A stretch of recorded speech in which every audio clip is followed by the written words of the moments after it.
Yeah, I mean, these guys have no experience whatsoever in the NCAA tournament. So, you know, I got to show them the way. But, the main thing I say is just, you know, stay focused and don't get overhyped for the game and just prepare for the game like you would any other game, because when you get too emotional for certain games, that could be bad for you. So just really just these practices we have before the game, just take them like any other practice and go into this game like any other game and just do what you do. You'll be fine. Is it pretty easy to put the SEC tournament, the championship game, out of your mind with the new season like this? Oh yeah, it's really easy. I mean, if we were like in the NIT or something, it'd be a little bit harder, but we're going for a national championship, and that's bigger than any other championship that we could have won preseason, non-conference, anything. So we got national championship on our mind, so it was easy to just let go of that game on Sunday. Same for y'all. Oh yeah, it is. You know, we're going for something bigger than that, and can't dwell on the last game we lost. We obviously wanted to win it really bad, and it just, you know, didn't go our way, and now we're on to something bigger and better. For the three of you guys, as you guys get ready to play again on Friday, almost like last week, you had to kind of wait a whole week. Is it the same game plan when it comes to scheduling and practicing what you guys are going to do this week? I think it's the same game plan. One thing we try to focus on is getting better each and every day that we practice this week, and the main thing is we're focusing on Seton Hall. That's the next biggest game on our schedule.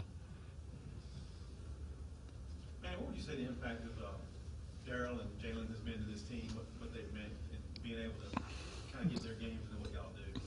I mean, it's been huge. I mean, and you guys see it too. They just brought just so much to this team, so much toughness. I mean, obviously scoring and just pure talent, but I mean, they brought so much more. They brought leadership. They brought just that grit and those intangible things that you need to win games at a high level. And that's what they brought, and they're going to continue to bring it for the rest of the season, and I'm confident in them, and I'm really glad that when they decided to pick a school, they picked the Razorbacks. Just if y'all seen film of Seton Hall, just kind of what do you think of them as a team? Yeah, I mean, we've seen a little bit of them. We've seen a little bit of them. They've got the leading rebounder in the country. I mean, anytime you have someone like that, that's big. They have good guards.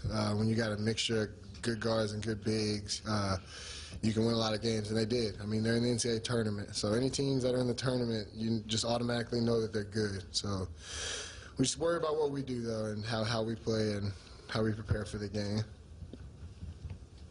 I guess Dusty and Daryl just about trying to keep out of foul trouble, and apparently they're a team because of the rebounding has gotten a lot of teams in foul trouble. Kind of how do you keep them off the boards and stay out of foul trouble?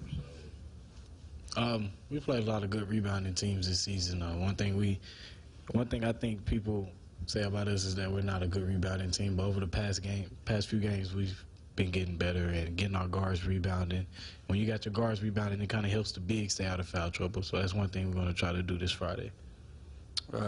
Same thing he said. We've played really good rebounding teams, you know, and you just have to come ready. We know that that's their style, you know, kind of typical to a Texas A&M type team, and in the case of offensive rebounding. So we know how those teams are coming to the glass, and we just have to, you know, execute and box them out. how does Carrington compare to some of the guards you all have faced? I don't know much about Carrington. I heard he's a elite scorer. So when you play an elite scorer, you just got to try to cut his water off early and don't let him get going. Anything else with guys? Yeah, Dusty, would you mind talking about what Jalen's brought in terms of just physicality part, maybe getting inside defenses sometimes, what that's done for you guys? Jalen's just an exceptional athlete, as you can see. He's a great player, and he brings a toughness to the game. You know, he's not backing down from anybody, and you know, I've always liked that to have in a teammate, and he brings that to the table, and you know, he's a great slashing guard, and if he gets ahead of steam, you're not going to be able to do much with him. What y'all think of Mike going to bat yesterday for Moses on TV?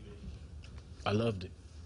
I loved it. Backing up his players. I would have backed it up, but that wasn't my position. So But no, Coach A has always had our back since we've been here. That's one thing he's always stressed to us, that he's gonna have our back and we gotta have each other back. And he showed it. So that was big. Randy, when you made the shot early, it looked like you turned the Kentucky bench, maybe said something to Calipari or Monk there. It was a heat of the moment. I shot it, and someone said something to me, and I just looked. I didn't say anything actually, but I shouldn't have done that. I should have just kept focused on the game because the emotions were high. But sometimes championship games against two teams that don't really like each other, stuff like that happens. But we're past it. We're moved on to Seton Hall in this NCAA tournament because we're trying to win a national championship. That's